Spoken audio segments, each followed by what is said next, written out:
Hello friends, nursing lecture notes YouTube channel पे आपका स्वागत है। आज का हमारा है फंडामेंटल ऑफ नर्सिंग का क्वेश्चन कॉन्स्टिपेशन। कॉन्स्टिपेशन क्या होता है तो हम देखेंगे कॉन्स्टिपेशन क्या होता है। खान पान में अनियमितता से कॉन्स्टिपेशन होती है। इसमें जो है स्टूल साफ नहीं होता, पेट गुमड़ा रहता है तथा भारी सा लगता है। जब देखेंगे व्यक्ति में कॉन्स्टिपेशन होता है, कॉन्स्टिपेशन वाले व्यक्ति को देखेंगे उसका जो स्टूल साफ़ नहीं होता है, पेट गुमड़ा रहता है तथा भारी सा लगता है। उसका पेट जो है बहुत भारी लगेगा, वो खाना खाए ना खाए उससे कोई फ़र्क नहीं पड़ता। उसका पेट जो है बहुत ज़्यादा भारी लगेगा, उसका पेट जो है गुमड़ा हुआ रहेगा, लगता है जो भी खाना खाए हैं पेट में पड़ा हुआ है। ऐसा फील होगा कि हम जो भी खाना खा रहे हैं वो ना तो पच रहा है ना उसका कुछ हो रहा है, बस वो पेट में रखा हुआ, हम जैसे खा रहे हैं वैसे ही उस पेट में रखा हुआ है खाना। मन प्रसन्नचित्त नहीं रहता, मन जो थोड़ा सा चिड़चिड़ा टाइप का रहता है, वो प्रसन्न नहीं रहता है, कोई काम करने की इच्छा नहीं होती है, शरीर में आलस सा लगता है। ये सब जो कॉन्स्टिपेशन के लक्षण होते हैं। जब व्यक्ति में जो कॉन्स्टिपेशन होता है तो देखेंगे अब वो व्यक्ति जो अच्छे तरीके से बात नहीं करेगा, प्रसन्न नहीं रहेगा, खुश नहीं रहेगा, और जो उसमें जो है काम करने की इच्छा भी नहीं होगी, वो ज़्यादा काम करना नहीं चाहेगा, आलसपन करेगा। तो ये सब कॉन्स्टिपेशन के लक्षण होते हैं। तो कॉन्स्टिपेशन कैसे होता है? कॉन्स्टिपेशन हमारे खान पान में जो भी गड़बड़ी होती है, हम जो मर्जी वो खा लेते हैं, बाहर का खाना खा लेते हैं, तेल मसाला, इन सब चीज़ों से बॉडी में जो है पानी की कमी इत्यादि के कारण हमारे बॉडी में हमारे अंदर जो कॉन्स्टिपेशन होती है। आगे हम देखेंगे कॉन्स्टिपेशन एक ऐसा डिजीज है जो मनुष्य में आलस, अनिद्रा, गैस्ट्रिक की शिकायत पैदा कर सकती है।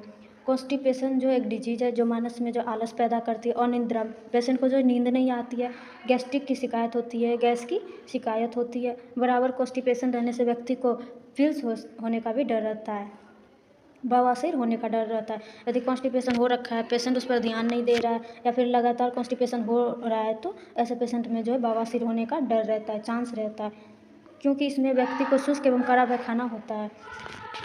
कॉन्स्टिपेशन में व्यक्ति को शुष्क मतलब काढ़ा पैखाना होता है, काढ़ा स्टूल होता है। शुष्क एवं कड़ा मल आना 1-2 दिनों से ज़्यादा दिनों तक मल त्याग न होना ही कॉन्स्टिपेशन है। कॉन्स्टिपेशन में क्या होता है, बहुत ज़्यादा जो है ना ड्राई स्टूल होगा और जल्दी होगा भी नहीं, उसमें भी प्रॉब्लम आएगी। वो स्टूल जो है बाहर होने में प्रॉब्लम होगी। जब भी स्टूल बाहर हो जाएगी तो वहाँ का जो देखेंगे, वहाँ का जो फील करेंगे, वहाँ का एरिया थोड़ा सा वहाँ रेडनेस हो जाएगा या फिर वहाँ किसी भी तरह का प्रॉब्लम होगा, पेन होगा। ये सब जो है ड्राई स्टूल होने के बाद होता है। मल त्याग न होना, कॉन्स्टिपेशन होना, जब आप 1-2 दिनों तक जो है कॉन्स्टिपेशन में जो है स्टूल बाहर नहीं कर पाएंगे, ये होता है हमारा कॉन्स्टिपेशन। तो समझ में आ गया कॉन्स्टिपेशन क्या होता है। और कॉन्स्टिपेशन ज़्यादा दिन तक रहने से भी जो है बवासीर की संभावना हो सकती है। कॉन्स्टिपेशन के रोकथाम के उपाय। कॉन्स्टिपेशन को हम रोकथाम किस तरीके से करेंगे? अधिक मात्रा में पानी पिए, रेशेदार फल सब्जियों का व्यवहार करना चाहिए, अधिक मात्रा में पानी पीना चाहिए। कॉन्स्टिपेशन में सबसे मेन प्रॉब्लम ये होता है कि बॉडी में जो पानी की कमी होती है, और जो रेशेदार फल एवं सब्जियां जैसे शरबत हो गया, फल हो गया, रेशेदार फल जिसमें जो है रस भरा हुआ हो, ऐसे फल सब्जी का खाना चाहिए। सादा भोजन और बिना तला भोजन करें। हमें जो है बिल्कुल सादा भोजन करना चाहिए, ज़्यादा तला भुना भोजन नहीं करना चाहिए, ज़्यादा तेल मसाले वाला भोजन नहीं करना चाहिए। एक्सरसाइज और नियमित टहलना लाभदायक होता है। व्यक्ति जो है, जब आप देखेंगे किसी व्यक्ति को वो खाना खाता है, बेड पे पड़ा रहता है, तो ऐसे सब जो है पेशेंट में ये सब प्रॉब्लम होती है। ऐसा नहीं करना है। जब भी हम खाना खाते हैं तो थोड़ा देर टहलना चाहिए, 5 मिनट 10 मिनट टहलना चाहिए। एक्सरसाइज भी करना चाहिए जो बॉडी के लिए काफ़ी जो है इम्पोर्टेंट होता है, हमारे हेल्थ को जो है, हमारे बॉडी को हेल्दी बनाकर रखता है। सलाद भोजन में अवश्य लें। सलाद किसी भी तरह का सलाद हो, जैसे खीरा हो गया, हमारा बीट रूट हो गया, गाजर हो गया, ये सब जो है भोजन में सलाद लेना चाहिए। इससे क्या होता है, हमारा जो है पेट जो है साफ़ रहता है, स्टमक साफ़ रहता है, और जो है बॉडी में एक्टिविटी ज़्यादा होती है इन सब चीज़ को खाने से। कब्जियत के साथ तीव्र उदर दर्द हो तो चिकित्सक का परामर्श लें। कॉन्स्टिपेशन के साथ यदि एब्डोमिनल पेन हो, तीव्र उदर दर्द का मतलब ये होता है कि उदर दर्द मतलब स्टमक पेन, तीव्र उदर दर्द, तेज स्टमक पेन हो रखा है तो जो है डॉक्टर को दिखाना चाहिए, डॉक्टर से परामर्श लेना चाहिए। आगे चोकर युक्त रोटी एवं सफगोल की भूसी से पेट साफ रहता है, इसका प्रयोग करें।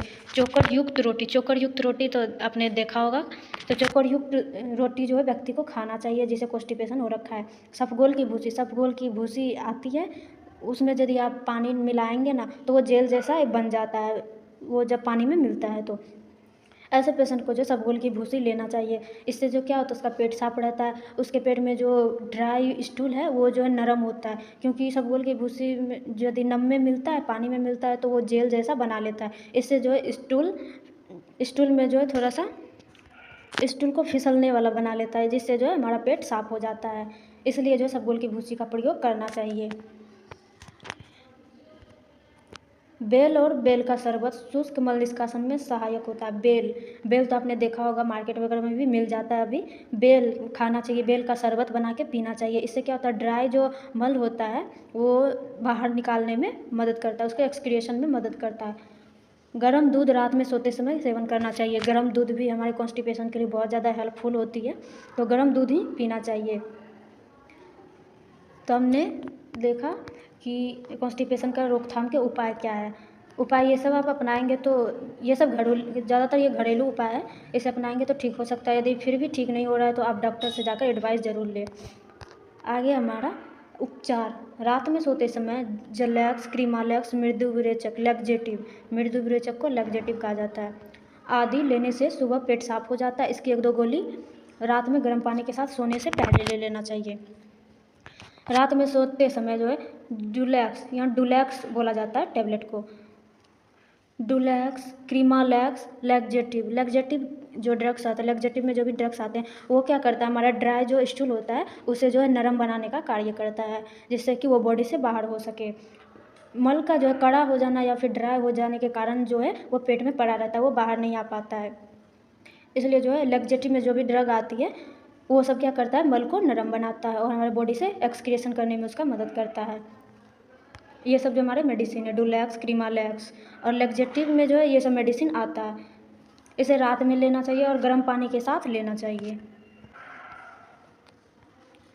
डाइजिन या अन्य कोई एंजाइम भी लेने से पहले पेट ठीक रहता है और गैस का प्रकोप नहीं होने देता है। डाइजिन जो है एक एंजाइम्स होता है टैबलेट का, इसे लेने से जो पेट ठीक भी रहता है और गैस का प्रकोप नहीं होने देता है, गैस नहीं बनता है।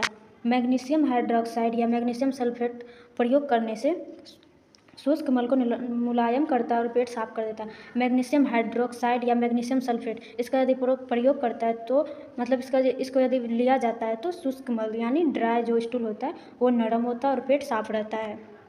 यदि स्टूल नरम हो जाएगा तो व्यक्ति में जो वो एक्सक्रिएट होने में उसे ज़्यादा प्रॉब्लम नहीं होगी। ज़्यादा दिक्कत होने पर एनिमा लेना चाहिए, हालांकि यह बराबर के लिए नहीं है और हानिकारक भी होता है। यदि टैबलेट से नहीं छूट रहा है, नहीं समाप्त हो रहा है कॉन्स्टिपेशन, तो एनिमा लेना चाहिए। एनिमा एक घोल होता है जो कि रेक्टम के माध्यम से व्यक्ति के बाउल में प्रवेश कराया जाता है। इससे क्या होता है, एनिमा लेने से क्या होता है, एनिमा लेने से भी सेम प्रक्रिया होता है, हमारे स्टूल को वो नरम बनाती है और उसका एक्सक्रिएशन करने में मदद करती है, हमारे बाउल वॉश करने में जो है मदद करती है एनिमा को जो है रेक्टम के द्वारा प्रवेश कराया जाता है बाउल तक। हालांकि यह बराबर के लिए नहीं है और हानिकारक भी होता है। ज़्यादातर ये रखिए कि कॉन्स्टिपेशन ना हो, और यदि हो गया तो टैबलेट लीजिए। फल फ्रूट जो रेशेदार होता है वो खाइए, पानी पीजिए ताकि बॉडी में डिहाइड्रेशन ना हो। बॉडी को हमेशा रिहाइड्रेट करके रखना चाहिए। हालांकि ये बराबर के लिए नहीं है और हानिकारक भी होता है। एनिमा जो है लास्ट ऑप्शन होता है। अधिक कब्जियत की स्थिति में परगेटिव दवा का उपयोग किया जाता है जो मृदु विरेचक से ज़्यादा प्रभावशाली होता है। परगेटिव में कुछ मेडिसिन आते हैं जो कि ज़्यादातर कॉन्स्टिपेशन की स्थिति में जो है परगेटिव दवाई का उपयोग किया जाता है, जो लैक्जेटिव से भी ज़्यादा प्रभावशाली होता है। अभी मैंने बताया लैक्जेटिव में डोलैक्स, क्रीमालैक्स, तो परगेटिव में जो मेडिसिन आता है उससे भी ज़्यादा प्रभावशाली होता है, जो कि कॉन्स्टिपेशन को ख़त्म करने में मदद करता है। जटिल स्थिति में हॉस्पिटल जाना चाहिए, यहाँ उचित एनिमा दिया जाता है।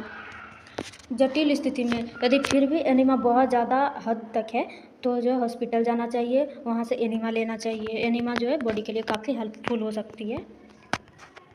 आगे हम देखेंगे care of the body after death, मृत्यु पश्चात बॉडी की देखभाल। मृत्यु के पश्चात जो हम बॉडी की देखभाल कैसे करेंगे हॉस्पिटल में, ये हम देखेंगे।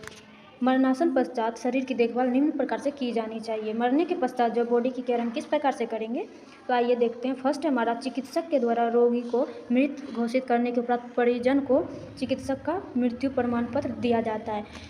मतलब कि जब कोई हॉस्पिटल में कोई पेशेंट डेथ करता है तो उस पेशेंट का जो है मृत घोषित करने के उपरांत मृत्यु प्रमाण पत्र, जो व्यक्ति हॉस्पिटल में डेथ कर जाता है तो डेथ बॉडी का जो है मृत्यु प्रमाण पत्र पेशेंट के परिजन को और जो है उसके पदाधिकारी को, हॉस्पिटल के पदाधिकारी को, उसके पेशेंट के परिजन को, पेशेंट के फैमिली वाले को दे दिया जाता है मृत घोषित करने के उपरांत मृत्यु प्रमाण पत्र।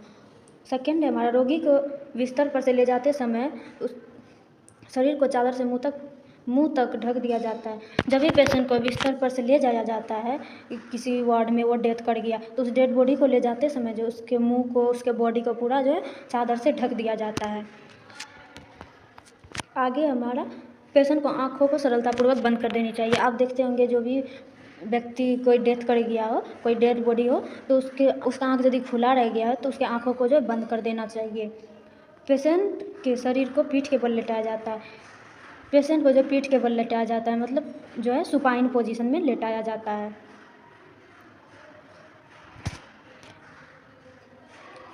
आगे हमारा, एक पट्टी उसके सिर एवं जबड़े पर बांध देते हैं। पेशेंट को जो है सुपाइन पोजीशन में लेटा देते हैं, एक पट्टी जो उसके सिर पर बांध देते हैं, एक जबड़े पर बांध देते हैं। अगला पॉइंट है, सिर को थोड़ा ऊपर उठाकर रखना चाहिए ताकि चेहरे को रंगीन होने से बचाया जा सके। उसका जो भी पेशेंट का डेड बॉडी का जो हेड है उसको ऊपर उठाकर रखना चाहिए ताकि जो है उसका जो चेहरा है वो कलरनेस ना हो जाए।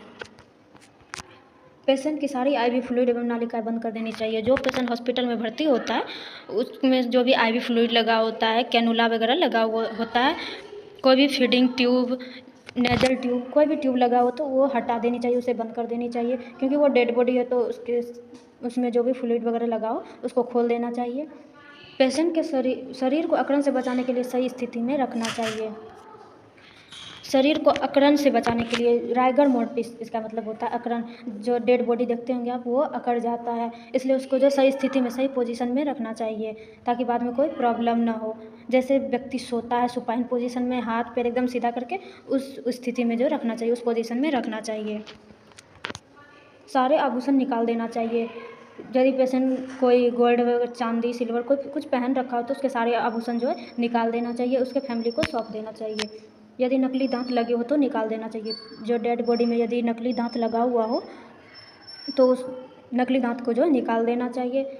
बॉडी को नहलाकर नाखून छोटे कर देना चाहिए। बॉडी को साफ़ सुथरा रखना चाहिए, साफ़ सुथरा बनाकर नहलाना चाहिए। उसके जो भी बड़े बड़े नाखून होंगे उसे जो है काट देना चाहिए, उसे छोटा कर देना चाहिए।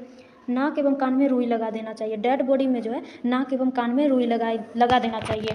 क्यों लगाना चाहिए? क्योंकि जो पेशेंट मर जाता है उसके बॉडी से जो है सेक्रेशन होने लगता है, उसकी सेल्स मर जाती है, तो कान हो गया, उसका नाक हो गया, इन सब चीज़ों से अंदर का सेक्रेशन बाहर आने लगता है। और जो है इसे इन्फेक्शन से बचाने के लिए भी रुई लगाई जाती है। तो सेक्रेशन जो है बाहर ना आए इसके लिए जो व्यक्ति के ईयर एवं नोज में कॉटन लगा दिया जाता है, रुई लगा दिया जाता है ताकि कोई भी फ्लूइड बाहर ना आ सके। और इन्फेक्शन से बचाने के लिए भी जो है बॉडी में रुई लगा दी जाती है। शरीर पर परफ्यूम लगाना चाहिए। जो डेड बॉडी होता है वो जो है थोड़ा स्मेल करने लगता है कुछ टाइम के बाद, तो इसके लिए जो बॉडी पर परफ्यूम लगा देना चाहिए। बॉडी पर लेबल लगाना चाहिए ताकि आसानी से पहचान हो सके। बॉडी पर लेबल लगा देना चाहिए, जो भी डेड बॉडी है उस पर लेबल लगा देना चाहिए। हॉस्पिटल में वो सब हर एक चीज़ पर लगाने के लिए लेबल होता है, तो उसकी बॉडी पर लेबल लगा देना चाहिए डेड बॉडी पर, ताकि उसे पहचानने में दिक्कत ना हो और आसानी से पहचान हो सके। मृत्यु प्रमाण पत्र की एक प्रति स्थानीय पदाधिकारी को भेज देनी चाहिए। मैंने अभी बताया, जब भी पेशेंट को हम मृत घोषित करते हैं, जब पेशेंट मर जाता है, उसे मृत घोषित किया जाता है, तो जो मृत्यु प्रमाण पत्र बनाकर उसके फैमिली वाले को भी दे देना चाहिए और जो है हॉस्पिटल के जो पदाधिकारी होते हैं उसे भी दे देना चाहिए। तभी जो पेशेंट को घर जाने के लिए उसे डिस्चार्ज करना चाहिए। तो हमने देखा कि care of the body after death, मतलब मृत्यु पश्चात पेशेंट की देखभाल किस तरह से की जानी चाहिए। मरने के पश्चात उसे मृत्यु प्रमाण पत्र दे देनी चाहिए उसके फैमिली को। पेशेंट को बिस्तर पर से ले जाते समय जो पूरा बॉडी को जो चादर से ढक देनी चाहिए। पेशेंट के आँखों को डेड बॉडी की आँखों को सरलतापूर्वक बंद कर देनी चाहिए। रोगी के शरीर को पीठ के बल लेटाया जाना चाहिए जिससे कि उसके पीठ में कोई अकड़न ना हो, उसके बॉडी में कोई अकड़न ना हो।